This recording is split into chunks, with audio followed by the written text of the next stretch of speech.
தேவன் தாமே தம்முடைய ஜனங்களுக்கு எப்போதும் ஒரு பெரிய அரணான அடைக்கலமாய் இருப்பார். கர்த்தர் மகிமைப்படுவாராக. வேதம் சொல்லுகிறது, அந்த தெய்வீக அபிஷேகம் தேவ பிள்ளைகள் மேலெல்லாம் கடந்து வரும். இந்த புதிய மாதத்திலும் அந்த அபிஷேகத்தின் பரிபூரண பலனை நாம் என்ன செய்ய முடியும்? பெற்றுக்கொள்ள முடியும். அல்லேலூயா, அல்லேலூயா.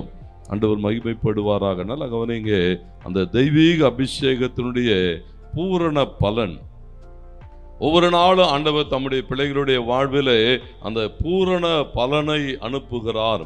அப்போ அபிஷேகம் பண்ணப்பட்டவர்களாய், தேவனுடைய ஜனங்களாய், முன்குறிக்கப்பட்டவர்களாய் நாம் என்ன செய்ய முடியுமா? அந்த பூரண பலனை பெற்றுக்கொள்ள முடியும். இங்கே சங்கீதக்காரன் சொல்லுகிறான், கர்த்தர் என்னுடைய பலனும் என்னுடைய கேடகமுமாய் இருக்கிறார், என் இருதயம் அவரை நம்பி இருந்தது. ஆண்டவருடைய பிள்ளைகளாக ஒவ்வொரு நாளும் நம்முடைய இருதயம் தேவனை நம்பி இருக்குமானால் அந்த இருதயத்தை தேவன் என்ன செய்கிறாரா? கடிகூறச் செய்கிறார் என்று எழுதப்பட்டிருக்கிறது.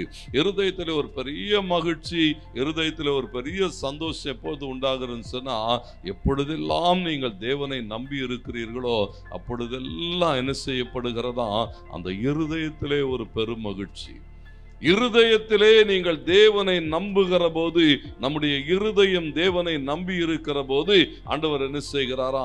சகாயத்தை அனுப்புகிறார் என்று எழுதப்பட்டிருக்கிறது.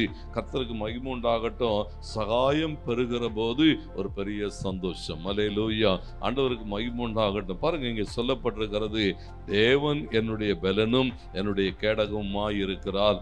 நான் அவரை என்ன செய்தேன்? நம்பி இருந்தேன். நான் சகாயம் பெற்றேன்.